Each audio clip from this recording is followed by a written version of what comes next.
Testing, testing. Okay. All right, well, good morning. And we're going to do something a little different today. Kara, I should have had you come up here and introduce your dad. No? You don't want to do that? All right. Well, you all heard him in chapel. Really appreciated your message in chapel, a challenge. And really nice to look at pictures of Guam right now, too. Bill Edmondson was in prayer band last night, and he just flew in from Tampa. His son actually took him to the Super Bowl, bought tickets, and they went to the Super Bowl. Well, he is, but yeah, normally, but he's in this area. He and his wife are spending some time here in Iowa because her parents live here and they have some needs. So he flew up from Tampa to here, and you come from Guam. When did you get in? Okay, good.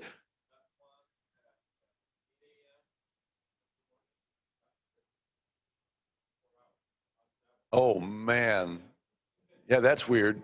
It's like you lost it. I mean, what, did you lose or gain a day? You get it back. I like it.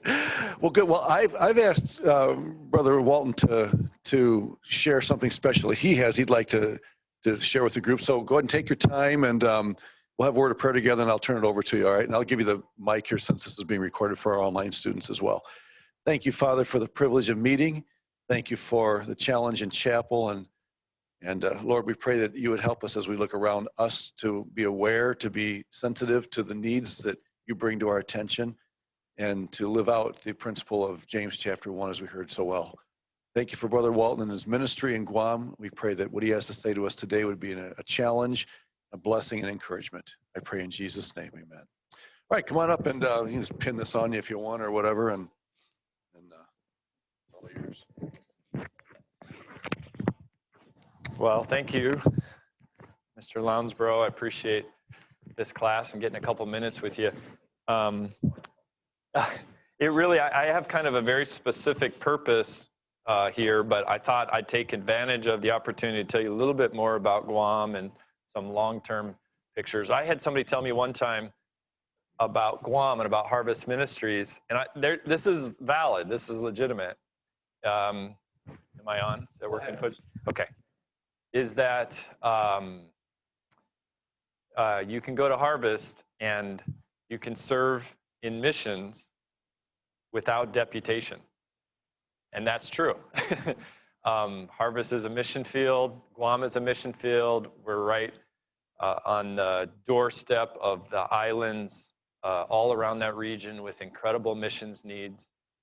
But at Harvest, coming and serving in the ministry there, we'll actually pay you a salary. You don't have to go on deputation. In fact, we'll fly you out there and fly you back, from time to time. So it really is a unique place.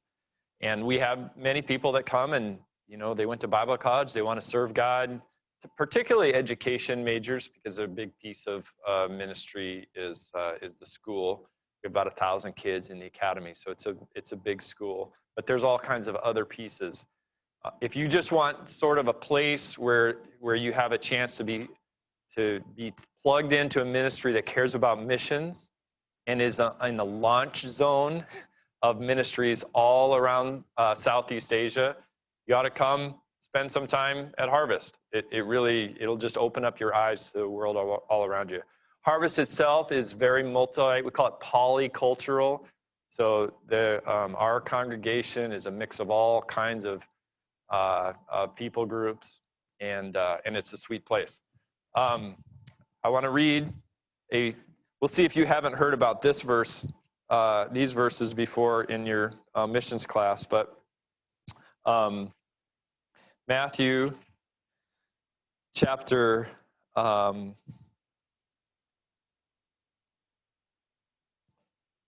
on.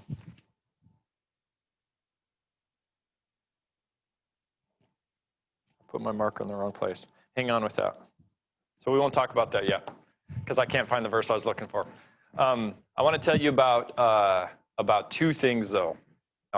I'm not going to hand these out, because I traveled with a smaller package of them. But anybody that's interested, I've got two pieces of information for you. One is in just general. We just call this a go card. If you're interested in anything in regards to Harvest, you can pick up one of these, and it'll just tell you where to go with our websites. So you can get online and find this here, but there's a particular, this hbcguam.org/go will get you onto the link that has to do with education, other ministry opportunities, as well as the summer ministry team. So all of that's on there, information. You could pick up one of these. But the main piece that I want to tell you about here, and this is kind of introduction, because it only applies to a few of you, but maybe a broader perspective. We actually are launching this year, this fall, an MDiv seminary partnership with Faith. So you could come to Guam. Well, let me identify first. It's for guys and probably single guys. It's possible we could work out something for a married guy, but it's really ideally suited for single guys. And it's a 3-year ministry internship apprenticeship in the ministry, coupled with the MDiv degree that you'd get online through Faith. So it'd be the same classes that you'd be taking if you were here. It might be in the middle of the night. We're still working out some of the timing on all of that. But at the same time, there would be a ministry apprenticeship that happened. You'd have a job 20 hours a week on our campus, a variety of things. But actually, then we'd take care of the tuition, provide housing and food and that kind of stuff. So it's a pretty cool opportunity, I think. If you want to be involved in a church ministry, have the input of a pastoral team and connected with what's going on in kind of a missions-focused ministry, and you also were trying to pursue seminary, it'd be an awesome place. We have a little Bible college, about 65 kids that are all Micronesian students. So they'd be from the islands around Guam. A lot of them will come. It's actually a 5-year program because they come with their English, usually pretty challenging for them. And so first year is just kind of acclimating.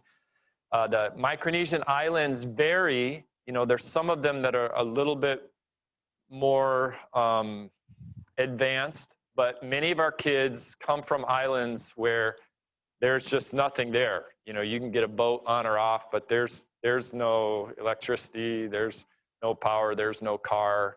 They're as remote as can be. If you can think about an island, a tiny island out in the middle of the Pacific Ocean, it really is just that remote. So even coming to Guam is like a culture shock to them, and the language acquisition is a struggle.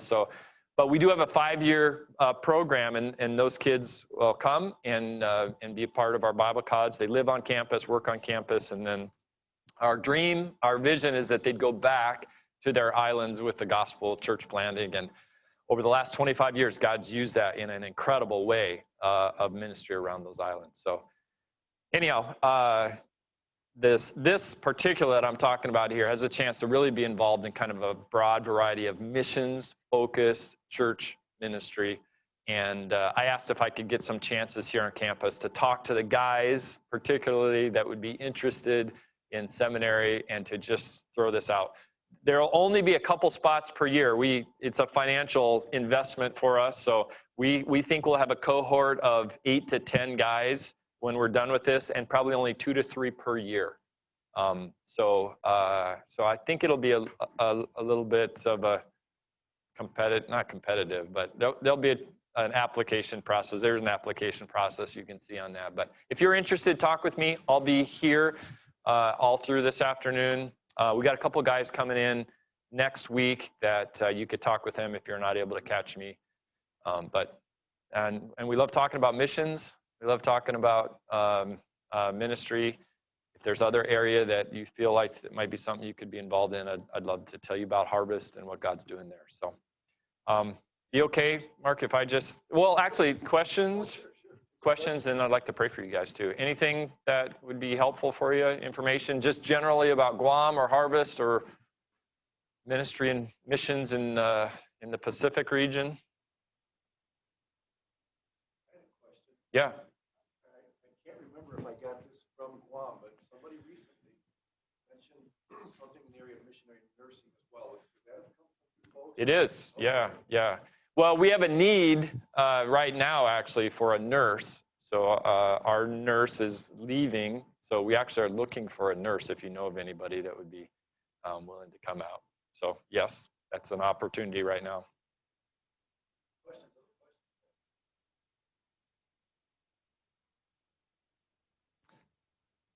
No problem. But if there's anything that comes up, I'll be around and happy to talk with you guys. I'll be in the student center. I'm leaving tomorrow morning, but I'll be in the student center all day today through this evening. And so I'll be available if I can help you with anything. And you can pick up any of those. They'll be available in the student center. I got a table over there. There's nothing on the table except for these cards. But if you want to pick up those cards, you sure can. All right, let me pray for you. God, I'm so excited about these students who have a desire to follow you and to serve you. I don't know what each of the specific burdens are. The fact that they're in this class, cultural anthropology is important, and it's so significant that we'd be able to minister cross-culturally and be able to do this in a way that would just honor you. And so I pray that they would really take advantage of the education that they're finding in this class. But beyond that, Lord, would you continue to inflame their hearts for the need around the world? I know in our little region, but then in the billions of people within, just a couple 100,000 miles of our ministry, of our island, there's just the wide open opportunities for the gospel. Some come with some challenges. I pray that there'd be young people out of this class that would be willing to risk, that would be willing to get out of the comfort zone of convenience. They would be like the disciples of yours that served sacrificially all around the world. I pray that you continue to inflame that burden and that heart for some here in this room. And Lord, if there'd be ways that we could connect and allow the Harvest Ministry to continue that passion for missions, then we'd ask you to lead us to the right people as well. So be with this class, be with these students, bless them, continue to give them a heart for you. In Jesus' name we pray. Amen. Amen. Thank you. You're welcome to stay, but if you got something else to do, feel free to. Okay, I'm going to head back to the student center if it's okay. And then, get my mic back though, real quick? Yeah, we should definitely give that to you. You'll really love for the online students here. And I owe you an apology. If you look at the map out there, you maybe already looked and noticed that Guam's not there. The problem I'm having is I can't find a nail with a small enough head on it to represent, Guam and stick it up there. But we need to get that up there, don't we, Kara? Yeah, yeah. You come up with the right size nail and we'll get it on the wall. Or pencil head. Thank you so much for coming. Take advantage and talk to him. Visit this afternoon, and it's a neat opportunity. All right.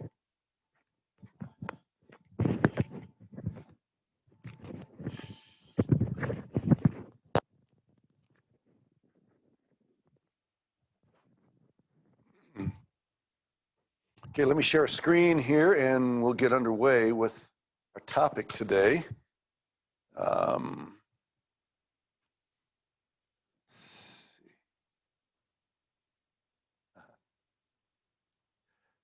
right, just a second. Share screen, share that one. Off we go. All right. Uh-oh. Is this your dad's phone? That's a nice phone. Thanks. All right. I love all these topics that we discuss, but I think if I had to choose a favorite, one that just really grabs me, it would probably be this one. Time. How many times, and I'm using the word time differently there, how many times do you think you've checked the time today?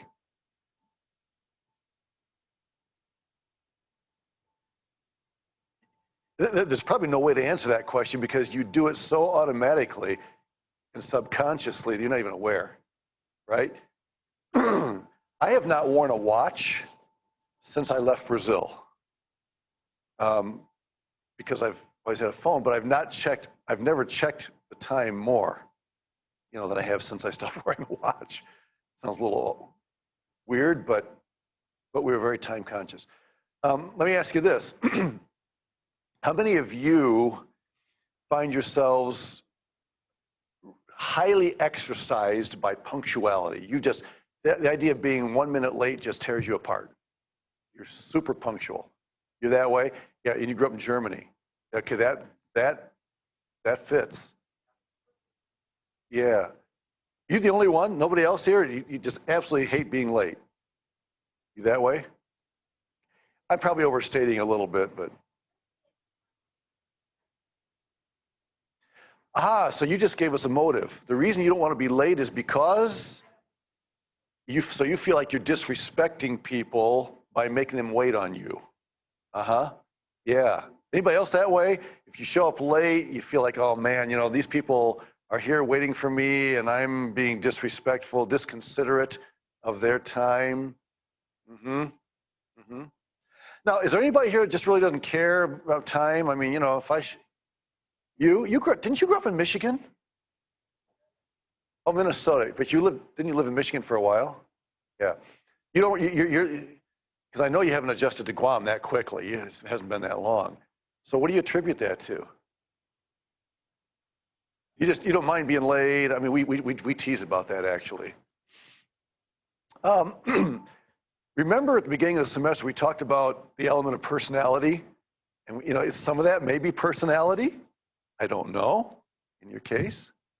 Yeah, is that typical though? I mean, like going to work or going to church, if you're not there when they say, good morning, everybody, welcome to our services, doesn't bother you? Yeah. Hey.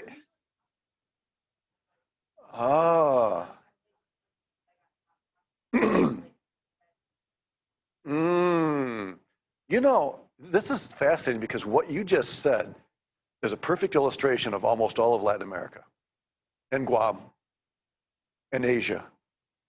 And yet you grew up in Minnesota. It's interesting. Yeah. Because that's exactly the attitude that people take in those areas of the world. Yeah. Interesting. Anybody else really relaxed when it comes to time? You don't mind being late. It doesn't bother you. It depends on what? On the day? Okay. Some days it bothers you more than others.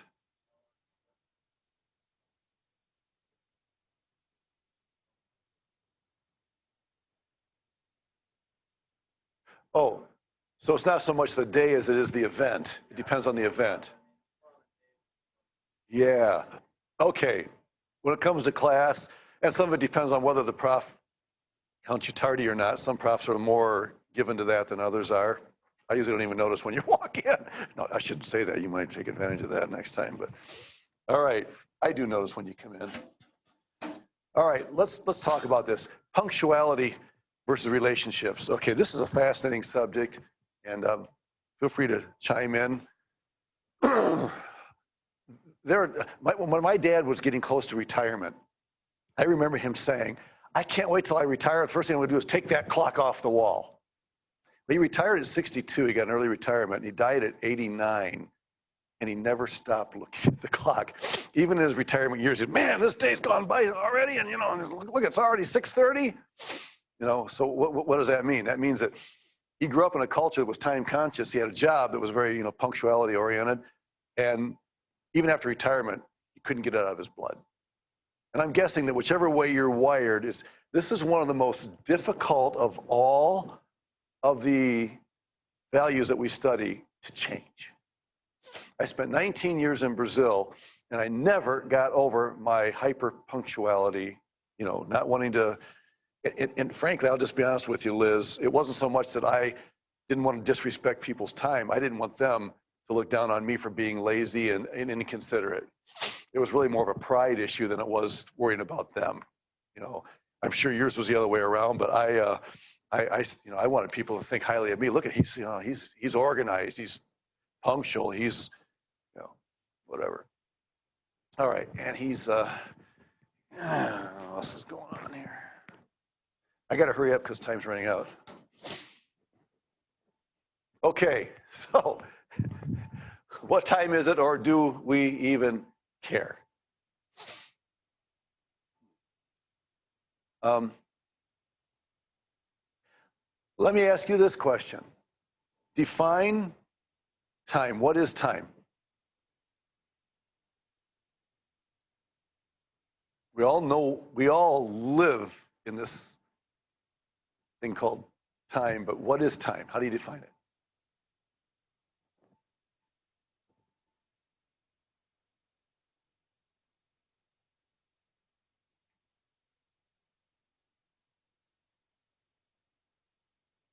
You just not answering to be polite, or are you having a hard time defining it? What is time?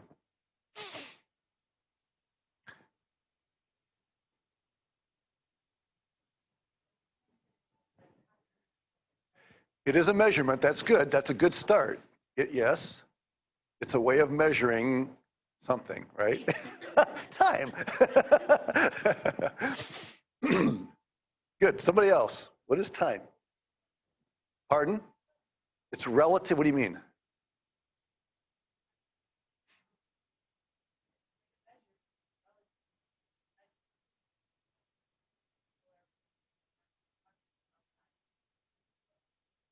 Okay.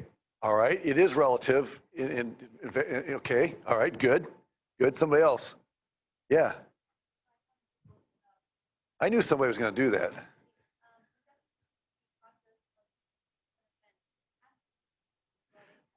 Okay. Can you read that one more time? Oh, Just read it on there. okay.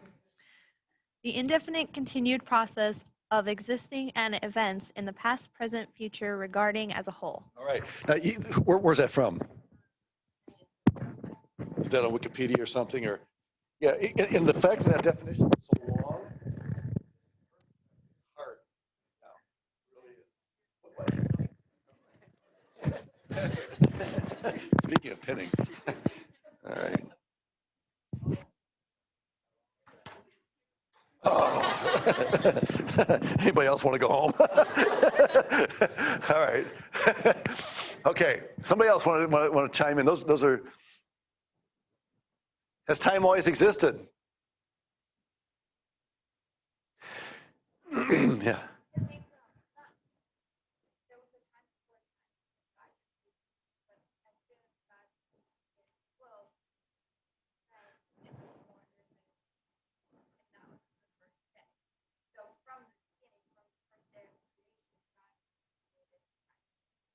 Okay, you said there was a time before time. Does that mean there are two different kinds of time?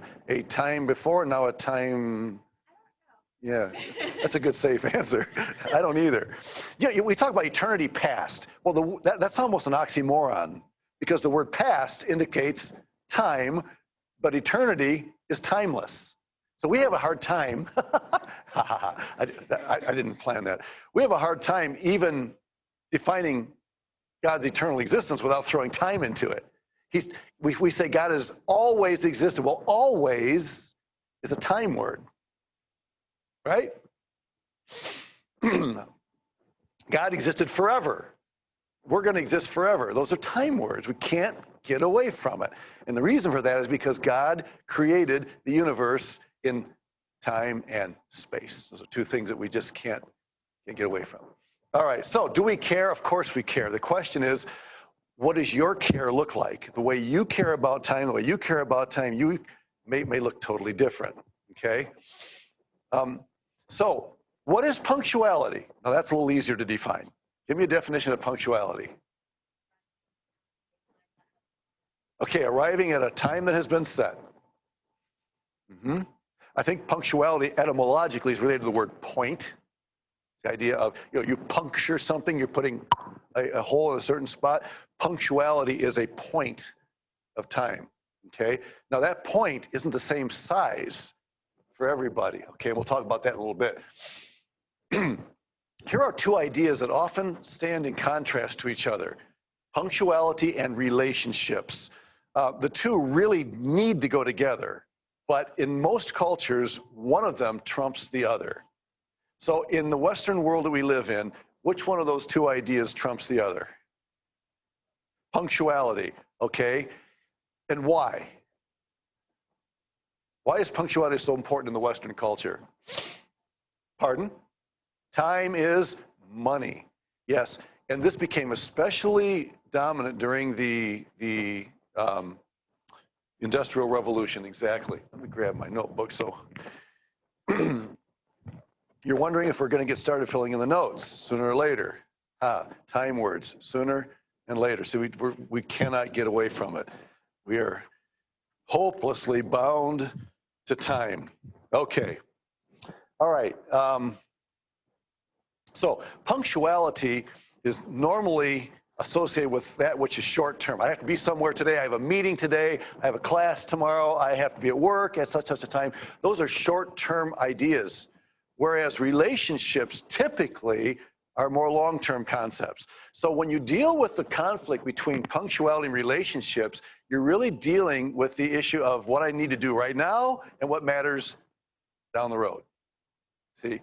And that is essentially the difference between cultures that are punctuality oriented and that are relationship oriented. And like I said, every culture has a balance of some sort.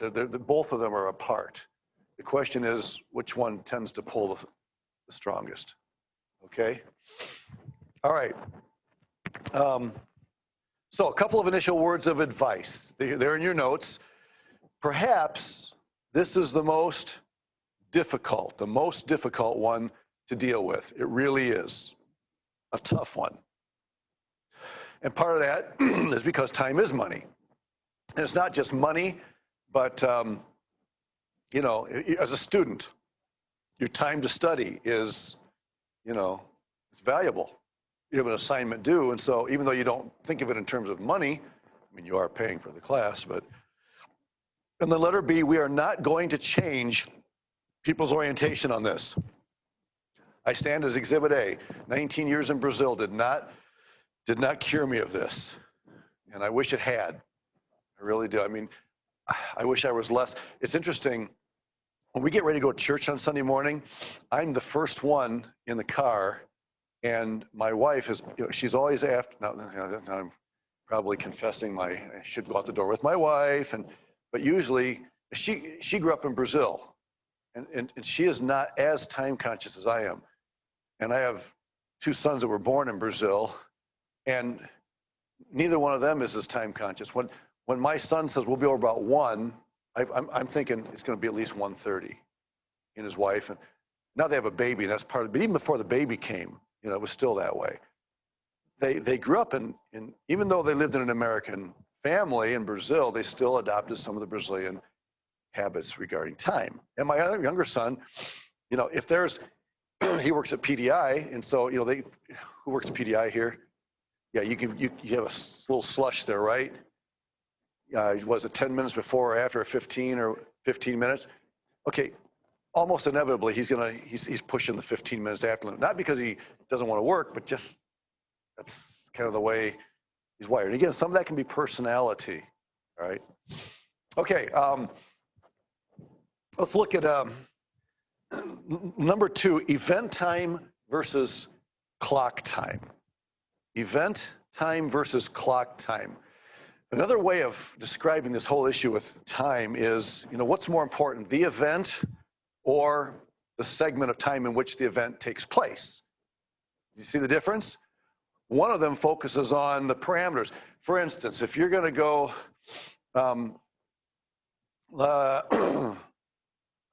okay, you're going to go to class. Let's see, I'm trying to think of a good illustration here. Yeah, good. Let it rip. Hold on. All right, so my fiance and I were invited over to dinner at a friend's house. And so he is very much like, hey, we have to be there at 6 and we need to be there right on time. But he usually arrives to everything a little bit earlier. And that gives me like anxiety because I'm used to being there like a couple of minutes after because we don't want to be the first one. I don't want to be one of like the first ones that are there. And I just want to give him time to like do all of the food and make sure that everything is set because then it's kind of awkward to be there early. So I I think for me, it's more like event time. I want to get there when I know that like some of my friends are already going to be there and give people time to arrive and give time for food to be set out and for people to start kind of fellowshipping and talking and conversing and come into that versus like we have to be there at 6 because that's the time that we said we were going to be there. So you're both concerned about time, but the parameters of time are very different. Yeah, that's an interesting. Ever been to a Latin American wedding? Okay, yeah. Look, here in America, if I say I'm supposed to go to a wedding on Saturday, but it's supposed to be minus 19 Saturday night, and yeah, I'm supposed to be going to a wedding in Urbandale on Saturday. It's going to be the coldest wedding I've ever been to. If I say to you, the wedding starts at 2 o'clock, okay, you know what I mean by that, right? That means at 2 o'clock, people start to arrive to start decorating, to set things in place, to start doing the hair, right? Isn't it right? No, all that's done. So when we say the wedding's at 2 o'clock, what we mean is at 2 o'clock sharp, the bridesmaids and everybody is starting to march down the aisle. And if it's 2:05 before they get, we wonder what's taking them so long. What's the matter with these guys, right?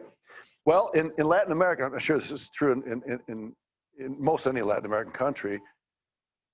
If in Brazil, they always did them at night because it was so hot. So a wedding would be at 7. Okay. Now it's not as bad in Northeast Brazil as it is in. Well, I've talked to a missionary in Peru, and it probably depends on the region.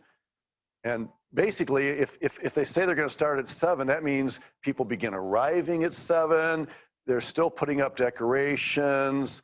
My daughter, not my daughter, my niece, who's an American, married a Brazilian. In last year, my wife and I went to the wedding. We actually we stood up at the wedding. Down there, they typically use couples to stand together. And it's funny, she said, we're going to start on time. So the wedding's going to be at 4 o'clock in the afternoon, Saturday at 4 o'clock. They had a beautiful little place they rented with palm trees. That was just gorgeous. And so the day before, we were there setting up and everything. And she swore, but we are going to start at 4 o'clock. Well, at 4:45, her car pulls in. I mean, they spent all day, nails, hair, I mean, you name it, they did it. And 4:40, and so we were all, we knew it was going to happen, and nobody cared. So what's everybody doing? Is everybody standing there looking at their watches? Well, maybe the Americans, but most of them are just talking. And they're oblivious to the time because it's the event. That's on there. It's the event that matters, not the starting and stopping time of the event, right? And so this is what's happening. And this is the question that we don't even ask because we're all wired a certain way, and it happens naturally. Now, part of what you were saying too may have to do with personality. I don't know how much personality comes into that or not, but for you to get there early is almost to be creating pressure that, just relax and let them get the table set, let them get things ready. So what one person might say, well, we're disrespecting the host by getting there late, we're disrespecting their time. She's thinking, no, it's just the opposite. We're respecting their time because we're encouraging them to relax and get things ready without knowing that at 6 o'clock sharp, the doorbell is going to ring, right? And so both of those can be viewed as a way of respecting or disrespecting the host in a situation. It's quite fascinating, quite fascinating. I heard it said that very few Brazilians will die of heart diseases, stress-related, not heart disease, but stress-related diseases, because one of the biggest causers of stress is time, punctuality, pressure of time, especially when you're in a culture where time is money, okay? So anyway, let's take a look at this. You've got competitive, low uncertainty avoidance, low power distance, individualist. Now those we've studied all of those, right? And those are all more associated with a punctuality-oriented society. Whereas cooperative, high uncertainty avoidance, high power distance, and collectivist are really more concerned with relationships. I wish I could tell you that I never offended a Brazilian by looking at my clock and saying, I've got to go. But I did. And, you know, and I'd have to be somewhere and I'd say, sorry, I got to run. And without realizing it, I was offending. They would smile, hey, no problem. They're very gracious. But looking back, you know, when I did that, what was I doing? I was making the time more important than the person. And even though in my heart, in my mind, I thought, I've got to be there on time, they were thinking, why is the clock more important than our relationship? And it really makes you stop and think. Liz.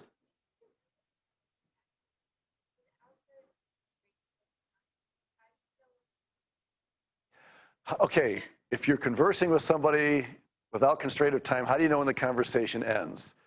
You may not. It may just happen naturally. In cultures where time is not so important, then they learn to know. It's not something that you study in a book, you know. It's something that you develop as part of your culture.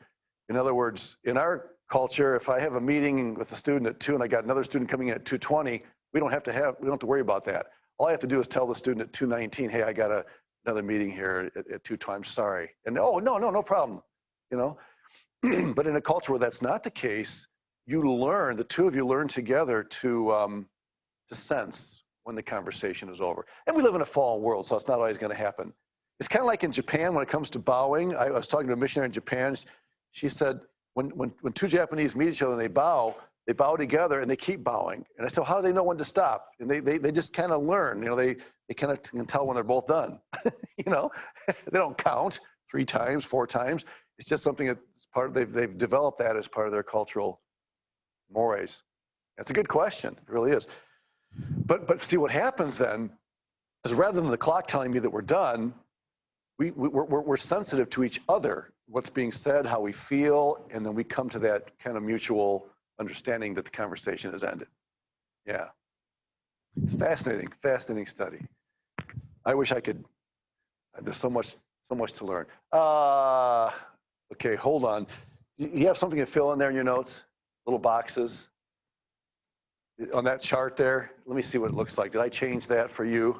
Yeah, those little blanks right there. Is it time or people?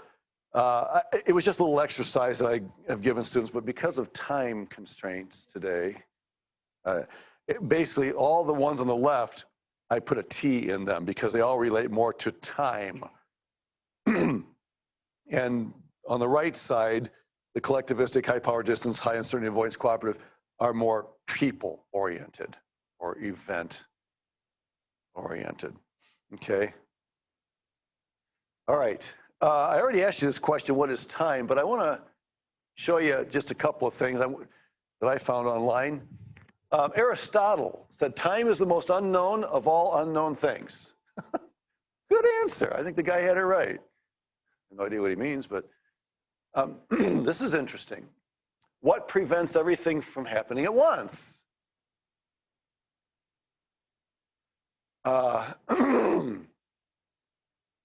Here's a question for you. When believers die, we say they go to heaven. Absent from the body, present with the Lord, depart and be with Christ, which is far better, Philippians 1. And we don't teach soul sleep here. And yet, if you really wanted to get into an interesting argument, you could say, well, what if the concept of time on the other side is totally different? It's a different dimension of time than what we know here.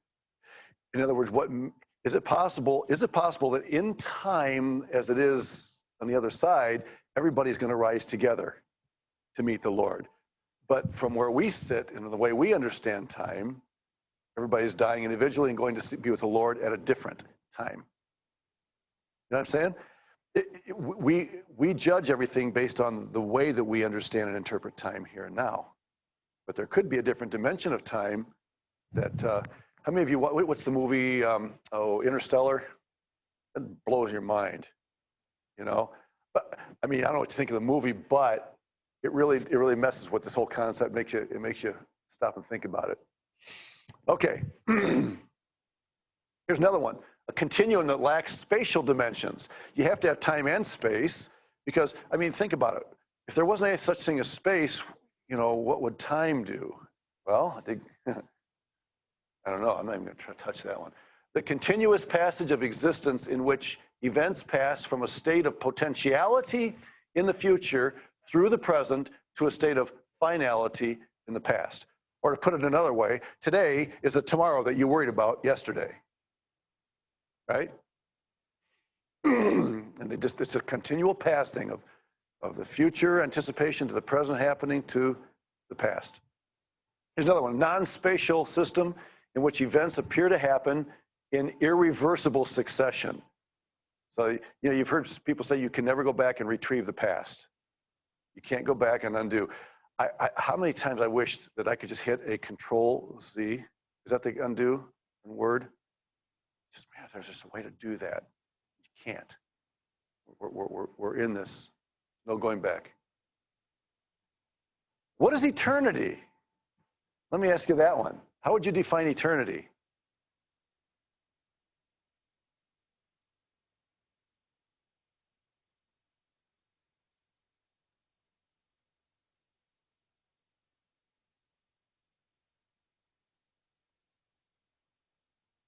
Yeah. That's the infinity sign. Yeah, infinity has more than one. I mean, infinity can involve time. It can also involve space, right? It can also involve knowledge. God is omniscient, you know, the three omnis of God. Yeah, all that, yeah, represented by infinity. Anybody else? How do you define time? I mean, eternity. What's eternity? This class. Long class. Well, let me give you a couple of options. Eternity is a timeless realm. Some think that eternity means existence without time. Get rid of time completely and you have eternity. Without succession, duration, or sequence, this view, there is no before or after, and the past, present, future, as we think of them, all exist together in an eternal now, which, by the way, is a time word, right? Now. Can't give it. This was the view of the early Christian theologian St. Augustine, and before him of Plato and the Neoplatonists. But see, they can't get rid of it. It's the best they can do with it. Here's another one. Eternity is never-ending time, without beginning or end, but nevertheless time as we normally think of it, with duration and succession from the past toward the future.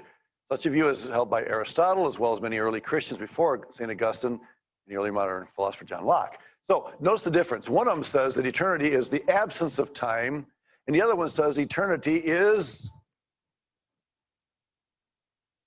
time forever. Just the opposite. So what do you think? Which view do you prefer? That eternity is the absence of time or eternity is endless time?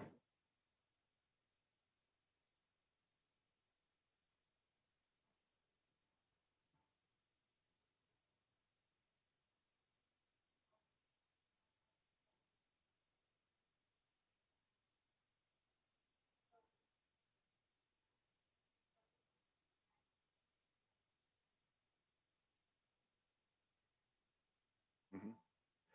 Yeah, if we believe that God created time, that's what we usually say. If we believe that, then we have to believe that there was a time when there was no time. Therefore, eternity would be no time, absence of time.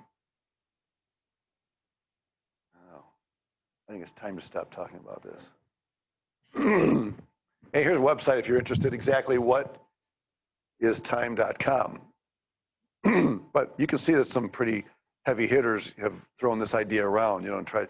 I tend to agree with you that if we believe God created time, which I do, that because only God is eternal, only God is timeless.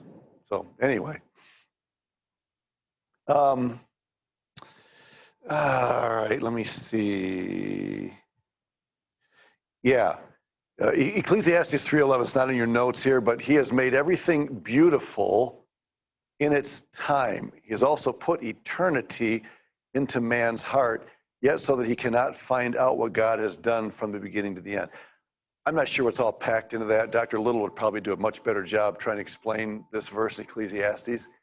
but it seems to reflect the idea that man has a consciousness of both time and eternity. And you think about it, we do, even though it's not perfect, we all have some sort of a consciousness about that. Okay, remember, this is in your notes, in an event culture, times are guidelines. No one can anticipate delays. Okay? Guidelines. Pardon me? No one can anticipate delays. Delays as we see it. In other words, if time is just a guideline, you say, hey, we're gonna meet at 7, and you're in a culture that's very relaxed in its time, then the idea is we don't want to be punctual because we don't know what may hold somebody up from coming. And if we insist everybody be there at a certain time, a particular point in time, then how do we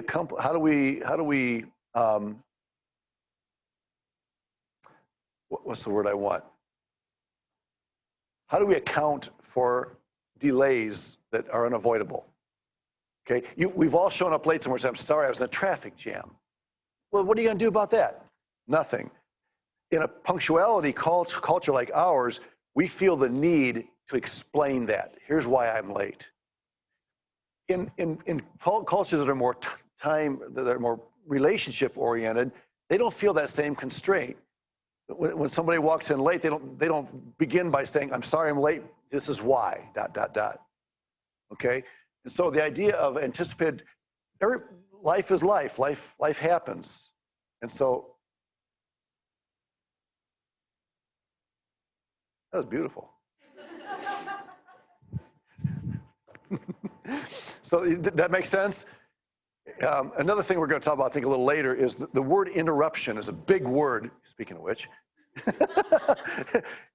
Interruption, I'm just kidding. Interruption is a big word in our culture because we're so time conscious. You know, interruptions aren't even viewed really as, I mean, the word is rarely used in some cultures because it's just not that important. All right, the industrial age brought on time orientation, all right? I think, is that, yeah, letter B, the industrial age. And time became a commodity, which means time is money. So if I'm late to work, what am I doing? I'm late to work. Besides the fact that I'm late, what am I doing to my boss? I'm stealing from him. Ooh, that's pretty serious. And yet I get 15 minutes of PDI. I work at one place where we had 5 minutes and another place 7, it just depends. Yeah, we view that as stealing from your boss. Serious business. By the way, let me just say this. If you come from a punctuality culture and God takes you to a culture that is more relationship oriented, not time, be really careful that you don't misjudge somebody if they're not paying as close attention to the clock as you are. This is one of the biggest faults of people like me. We're very time conscious. I tend to judge others who are late, like, what's the matter with you, you know, why? And that's wrong. It's just absolutely wrong. Okay? I mean, did Jesus always show up on time when he went somewhere? He tells the guy, I'm going to come to your house to heal your daughter. She's dying. She's at the point of death. And what happens? Interruption. Who interrupts him? Remember the story? Who interrupts Jesus? Yeah, the woman that has an issue of blood.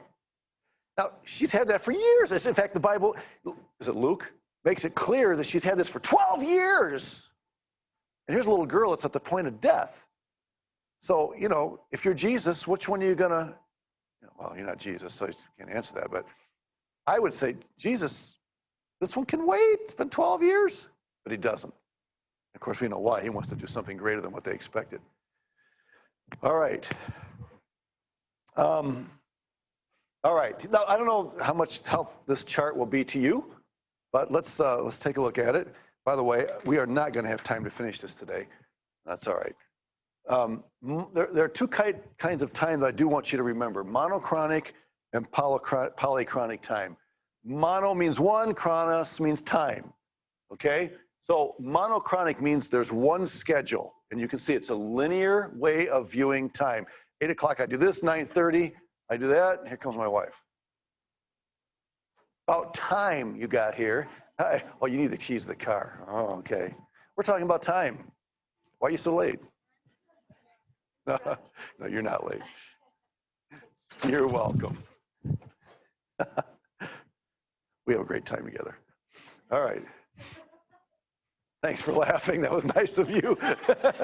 Polychronic time. Poly means many. So what is polychronic time? It's basically the idea that there are different schedules coming together. Okay, I'm heading to a meeting, but somebody comes over and interrupts me. Well, no. And it's not an interruption. It's another time, another person's agenda. Okay, and then something else happens along the way, and you take care of this first, and then okay, and so you have all of these different times, people, agendas coming together, and they all somehow blend together. How? Well, it just happens because you're not so worried about the clock. It's not what happens on the wall over there. It's what's happening around me. The people are coming into my life. They become part of my agenda for that day.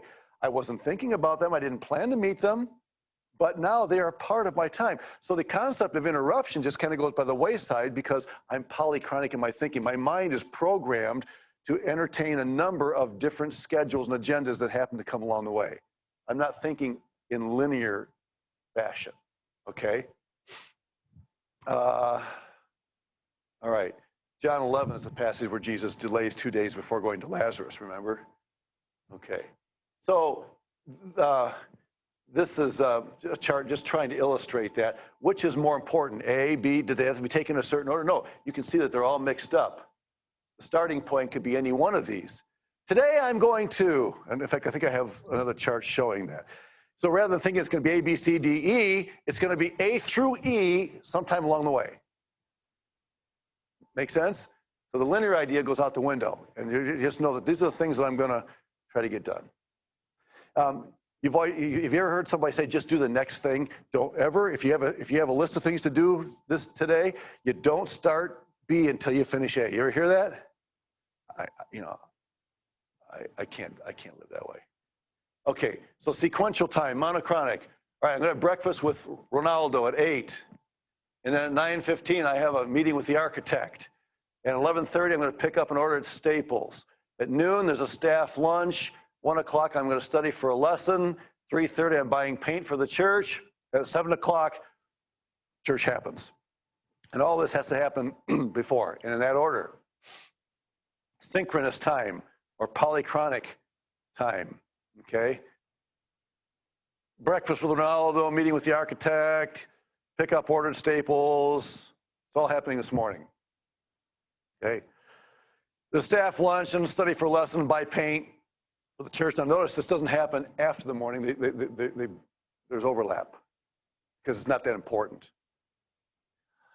And church, now wait a second, this evening? Now, very few cultures just say, we're gonna have church this evening whenever you get here. Okay, that would be probably an unrealistic statement. But it's not unrealistic to say, we're having church tonight at 7, and they may not start till 7:30 or 7:45. Why? Because rather than starting with saying good evening and welcome, they start when the first person or two start coming in, they fellowship, they're talking, they're laughing together, they're hanging out. That's the event. It starts there. And when I stand up to say good evening, we're already well into this because it doesn't start with that announcement. So you have an interruption in your schedule, and that's what we call it. We call it interruption, but not in a. This is an interesting one. Do you get this? What it's showing? Both of those are picturing punctuality. But one of them gives you a lot more options. Let me, how about this? Which one of those is more punctual? That's the wrong question. You might say, this was more punctual because I can see it's right there. It's that point in time. But This is also punctuality. It's just that this punctuality allows for more flexibility than this one does. So really, when you're talking about time in any country, any culture of the world, all cultures function on time. It's impossible not to live in time. The question is, how flexible is your time and what makes it flexible? The more your relationships are important, the more your time flexes. Okay? The more money is important and punctuality, the less flexible is your time. Okay? So I'm not trying to tell you today that you need to be less punctual or more punctual. Okay? That's not the point. There are good reasons to be on both sides of the equation. Okay? Okay, let's fill in. Yeah, let's fill in a few things here. Number 4, then monochronic versus polychronic. Monochronic, linear approach to time. Linear. And here's a few points. I'm going to give these to you rather quickly. 1, planning and management are important. 2, one task should be done at a time. Now, it's interesting. You guys are multitaskers, aren't you? Your generation is much more multitask oriented than my culture, my generation. Yeah. 3, work tasks and personal tasks are kept separate. You don't do Facebook on the job because you're stealing from your boss. But if you're in a situation where that's not such a big deal, there's more overlap. 4, punctuality is an important measure of good stewardship. You'll be a good steward, then you're careful about how you spend your time. 5, the focus is more individualistic. And 6, it is a task-driven orientation. The more punctual you are, the more you are driven by the task that needs to be done. Okay? Task trumps people. Now, those are all good things. There's nothing wrong or immoral about any of those things I just read. Okay? That's just the way that punctuality-oriented cultures tend to function. All right?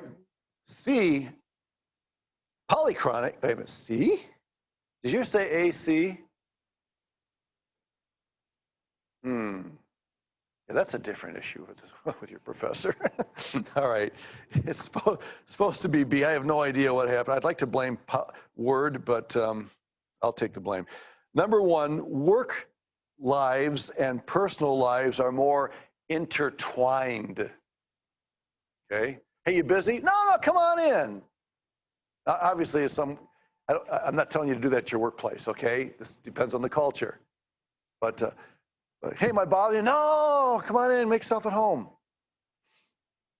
2, multiple responsibilities can be fulfilled, and you can choose at the same time or simultaneously, whichever you feel inclined to write in there. Multiple responsibilities can be fulfilled at the same time or simultaneously. Now, here's the thing. How many of you are multitaskers? Okay, now here's the question, and you don't have to answer this out loud. Are you a multitasker because it helps you to be more efficient or because you're less concerned about time and things like that? See, there are 2 different motives, both of which can be manifested by, practicing multitasking. I would guess that most multitaskers, at least in our culture, are multitasking because it's more efficient. They can get more done at the same time.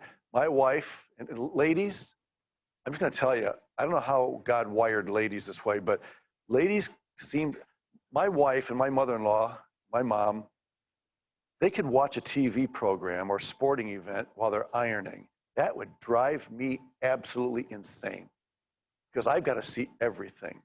I got to watch every detail. I got to see that play, what happened, if they miss a few lines or part of a scene because, it doesn't seem to bother them. Now, I don't know, maybe I'm stereotyping ladies. Am I? I mean, maybe some of you ladies aren't that way at all. I don't know.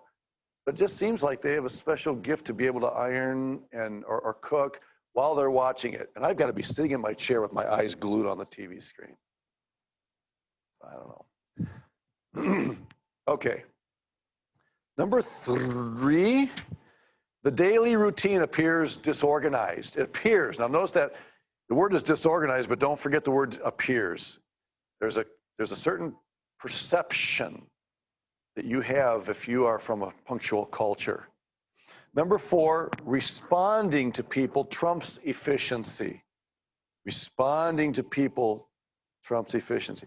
Look, I had lunch with a guy who worked for City Hall in Brazil, one of the last times I was down there. And he had a nice position, and he's an engineer. And we went to lunch together at 11:30, we met. And we were talking and enjoying, and it's about 12:30. I said, what time do you have to be back to work? He says, 1 o'clock. Okay. So I noticed 1:45, and we're still talking. He's relaxed. 10 till, I'm thinking, okay, starting to calculate how much time it's going to take him to get back to City Hall from where we're eating. And 1 o'clock comes, and he's still talking. I said, don't you have to get back to work? Yeah, I need to get back pretty soon. Yeah. And I think it was maybe 1:30 before he actually got back to work. Now, he knew what his parameters were. Remember, flexibility varies. And I thought, man, if this guy's late, he's going to lose his job. But he knew, that there was some flexibility there. And never gave me the slightest impression he was nervous about the time. Super polite, because I was more important to him than the clock. Again, I'm not saying that he was irresponsible with his job, because he knew what are there punctual things in Brazil? Yeah. You want to travel on a bus from one city to another, an intercity bus, you show up 30 seconds late, and they got the door shut and they're on their way. So that sounds like punctuality. It is, because even in a very relaxed culture, there are certain things that are very, very punctual. And with the increase of globalization and computerization in the world, punctuality has taken a step forward in general in the world, just because of the interaction. The West is very punctual, and because of its economic influence in the world and the interaction in businesses, punctuality has progressed. But still, whoops, not completely. Okay. Number 5, module classes are hard to dedicate as the only priority for the week. And we struggle, how do you do a module and know that the student's going to be actually paying attention only to the module? We tell them, you're to listen to the video and nothing else at the same time. We won't go into that. 6, the most extreme examples are in Aboriginal and Latin American cultures.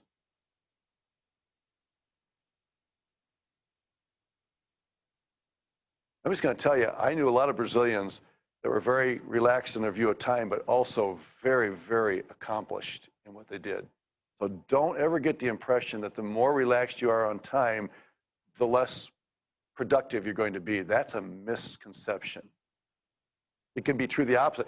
You can be a person that's very punctual, but also be very lax when you are on the job. So it goes both ways. France, number 7. France is more polychronic and annoys Germans and Americans. Is that right, David?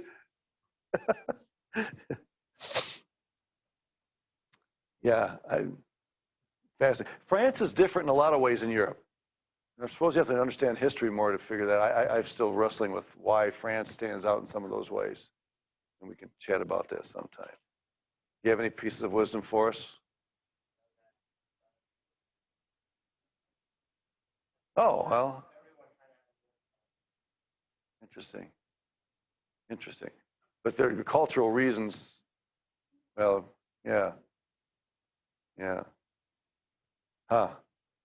Number 8, nonprofit groups seem to be more polychronic. Nonprofit. Why? Because nonprofit organizations exist normally to help people. That's why they're nonprofit. And therefore, they're not going to be as fussy about time. Let me see, speaking of time. Okay. Let me go on before we get to number 5, short-term versus long-term orientations. Short-term versus long-term orientations, present versus future. Anglo cultures like America, Britain, Australia are short-term. In other words, we want to see things happen now. And by the way, if you are a missionary supported by an Anglo church, most likely that church is going to want to see some bang for its buck out there. What are you doing? What'd you do this year? We want to know how you used the money we sent you. See, and there's more pressure on somebody in that context to make something happen than in a non-time-oriented culture. A, the U.S. has little patience for long-term cultures. We want immediate results.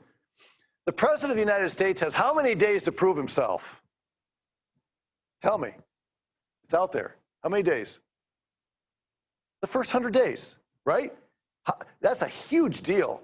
Every time you hear about an election, say, this is what I'm going to do in the first 100 days. Why do they do that? Because those 100 days are going to make up the minds of a lot of people about how these guys are. Never mind he has 4 years to accomplish something. It's those first 100 days he's got to make something happen or he's going to lose people. Okay? That's a mark of a short-term culture like ours. B, Confucian cultures, Confucian, as in Confucius, okay, are very long-term. The value, it should be they value perseverance, thrift, and high national services. C, short-term cultures look at the recent past and see the near future. Everything is close quarters. D, short-term cultures are quicker to spend money rather than saving it because they're looking at the short-term benefits of the money. E, most donors come from short-term cultures because the West has the most donors of anybody in the world, at least volume-wise, and stop giving when things don't happen quickly. Number 2, the two-thirds world in the West. Okay, A, two-thirds world, tends to be more event-oriented. We've already said that, just reiteration. Two-thirds tends to be more event-oriented. B, the West tends to be more time-oriented. C, the gap between the two appears to be gradually closing. And again, that's because of globalization. The world is, if you're going to interact with other countries, then there has to be give and take. So the gap is slowly closing. 3, agricultural versus industrialized. How many of you come from a rural part of your state? Rural, just a few, okay. All right, and this would apply to some degree in your situation as well, as in contrast to urban. Letter A is agricultural. I thought I had some of these. Okay, I'm going to go ahead and fill these in because of time. Agricultural time is more seasonal. This is harvest time. This is cultivating time. This is seed planting time. Anybody here from the farm? Nobody? See? It's rainy season or dry season. Okay, in Brazil, we called it, we said we had 2 seasons a year, hot and hotter. But actually they were rainy season and dry season because that has to do with the planting and harvesting, which was part of the agricultural area we lived in. 2, time is elastic. Stretch it out a little bit. You know, for a long time, Americans had a really hard time watching international soccer. You know, when the World Cup was, first really becoming popular, I don't know if you remember this, but, the referees, they, at the end of the game, they decided when it was over. Clock would run down, but then they had stoppage time, we call it now. But if you watch soccer now, you notice the stoppage time on the professional level, at least, has to be stated, right? They have to declare 3 minutes. We're adding 3 minutes. Okay, I don't know how many of you watch international soccer, but there was a time not that long ago when there was no such thing as saying it's going to be 3 minutes. You didn't know what was in the head of the referee. They've been kind of thinking about how much time was lost because of an injury or a red card or something else. So they just kind of have this concept, the head referee, and he decides when he thinks that we've probably made up for the time that we lost, he'd blow the whistle and the game would be over. Now, normally he wouldn't do it right in the middle of a key play or something, the ball got out of bounds or something, and then he'd blow the whistle. And that drove Westerners nuts. It's not fair. I mean, what if this guy is just waiting, giving them an extra chance to win, And so they came up with this idea that, stoppage time had to be declared. We're going into, time ran out, they're marking 3 minutes. And when that 3 minutes is over, game is over. See? the idea of 1.6 seconds left, and then they stop and they look at it and they study it and they say, okay, nope, it's 1.8.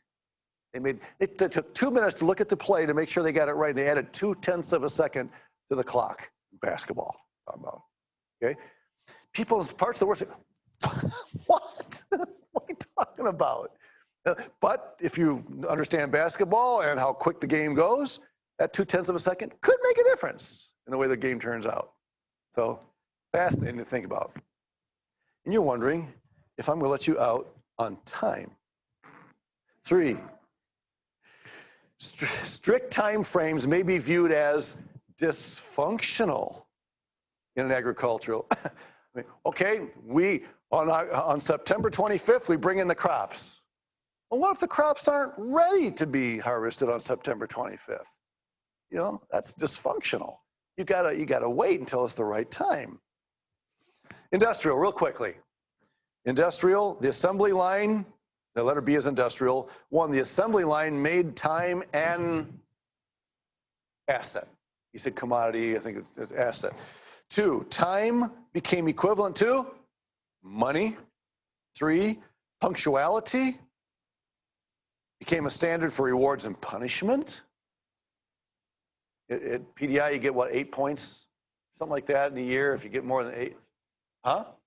Only 3? Stepping up the game a little bit. And then 4, what do you suppose became the most popular graduation gift when all this was taking place? Wristwatch. The wristwatch became the most popular graduation gift. All right. I'm going to wait, do these last 3 on Boys Day because we're out of time. All right. Thank you.